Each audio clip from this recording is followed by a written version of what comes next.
The next few weeks passed like pages in a journal I never thought I'd get to write.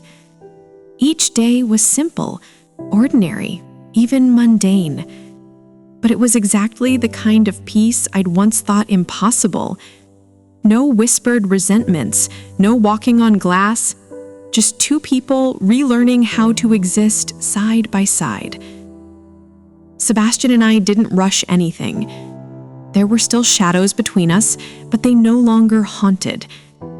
They only reminded us of what we'd survived.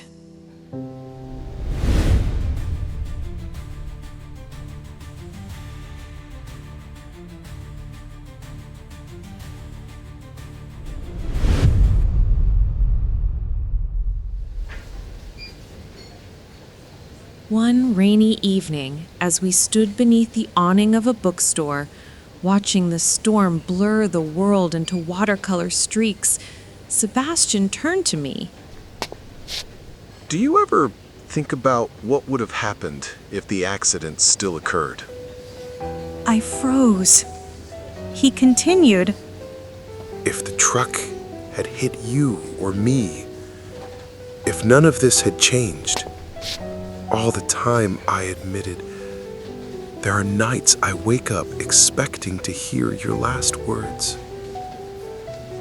expecting to lose you all over again. He looked away, his jaw tense. And if I hadn't remembered, if none of those memories had come back, I smiled sadly. I didn't come back to make you remember, Sebastian.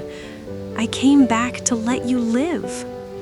He took my hand, slowly intertwining our fingers. then let's not waste the time we've been given. A few days later, I returned to the alley, not for closure, but to thank it. That forgotten stretch of broken pavement had marked our beginning, our unraveling, and strangely, our renewal. I stood quietly in the fading afternoon light, watching raindrops slide down the walls like teardrops time had finally let go of. That's when I heard footsteps behind me. I knew I'd find you here. You remembered this place. I don't think I ever forgot. This is where I made the mistake of thinking you were just someone I saved instead of someone who saved me. My throat tightened. You saved me more than once. And now, I want to give you something.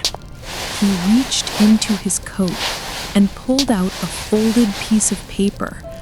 It was old, slightly crinkled, the edges worn by time. My journal.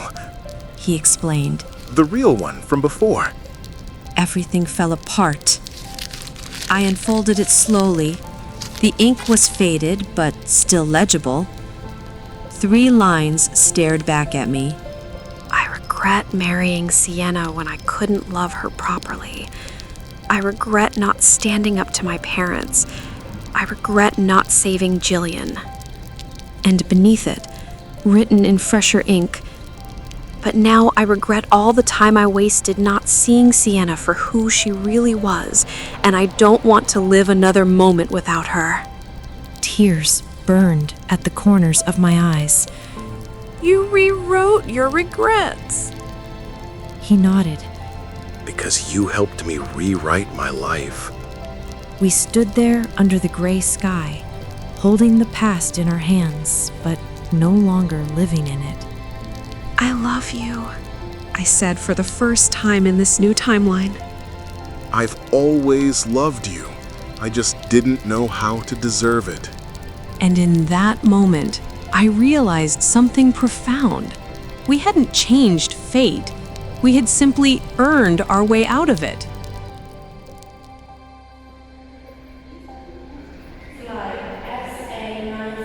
The day I left for my graduate program overseas, the airport buzzed with the chaos of goodbyes and new beginnings. Sebastian stood beside me at the gate, his hands buried in his jacket pockets, but his eyes never left mine. Are you sure you want to do this? He asked, though there was no anger in his voice, only a quiet kind of ache. I've never been more sure of anything. This isn't goodbye. It's just the life I was always meant to live.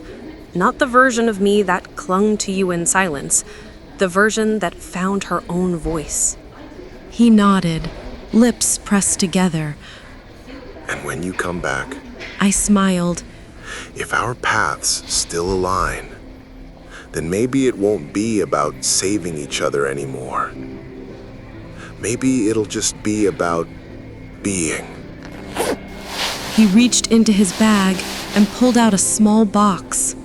I wasn't going to give this to you yet, but I figured you should choose when. Inside was a necklace, silver, with a tiny pendant shaped like a comet, the kind that streaks across the sky once in a lifetime.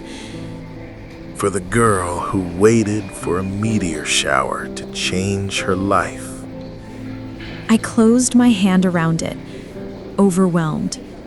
Thank you for everything. No.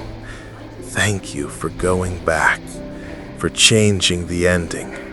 I leaned in, pressing a soft kiss to his cheek. I didn't change it alone. As they called final boarding, I stepped onto the plane, carrying nothing with me except a suitcase, a comet, and the full weight of a story rewritten, not with miracles, but with choice.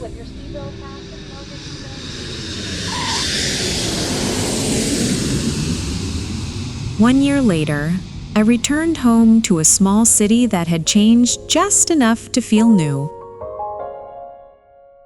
At the local gallery, a charity auction was being held. The centerpiece? A piano piece composed and performed by Sebastian Payne. Proceeds went toward music therapy for trauma survivors. I watched from the crowd as he sat at the grand piano, posture relaxed, confidence flowing from his fingers into the keys. This time there was no hesitation, no shadow of Jillian, no burden of the past, only light. After the performance, he spotted me before I could approach him. He broke into a grin, one I hadn't seen in years. I was hoping you'd come. I wouldn't miss it, I said, holding up the pendant he'd given me, still wearing it. I'm glad. He stepped closer, lowering his voice. I have something for you. He handed me a worn, leather-bound book. It was his journal, the original and the updated one side by side. Inside the final page, a new entry had been written. Greater than today, I saw her in the crowd again. Her smile still stops time. I don't know what the future holds, but if she says yes, I'll never waste another moment trying to rewrite the past. I'll just write the rest with her. I looked up, breath hitching. Are you asking me to stay? No. He whispered, pulling me into his arms. I'm asking if I can go wherever you go. For the first time in forever, I said yes without fear. Because love wasn't about rewriting time. It was about living the time we're given with someone who chooses you back.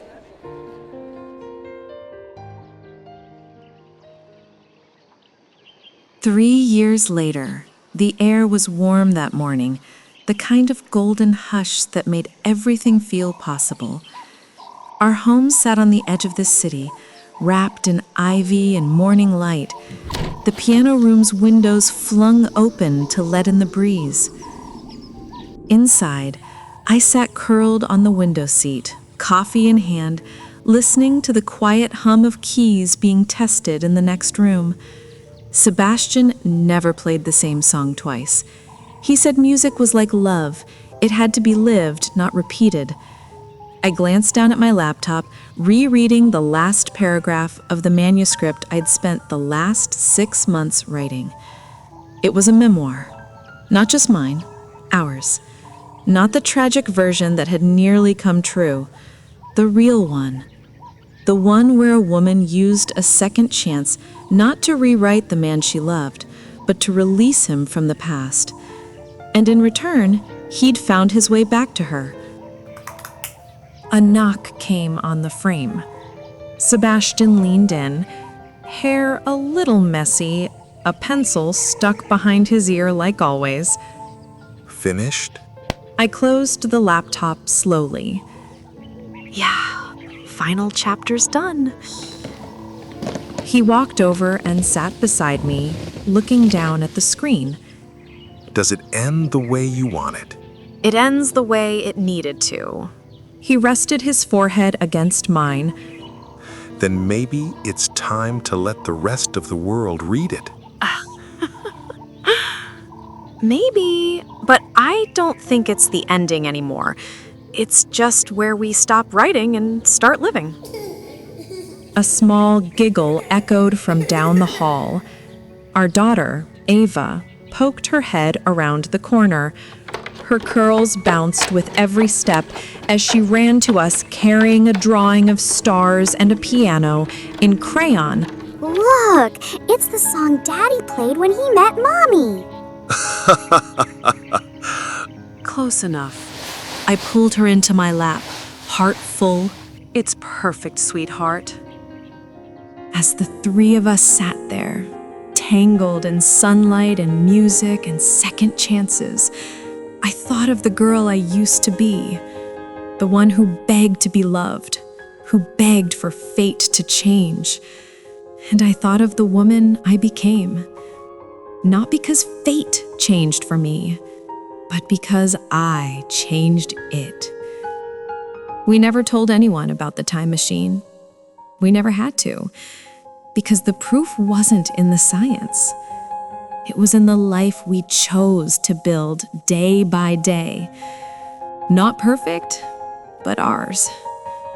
And in the end, that was the greatest rewrite of all.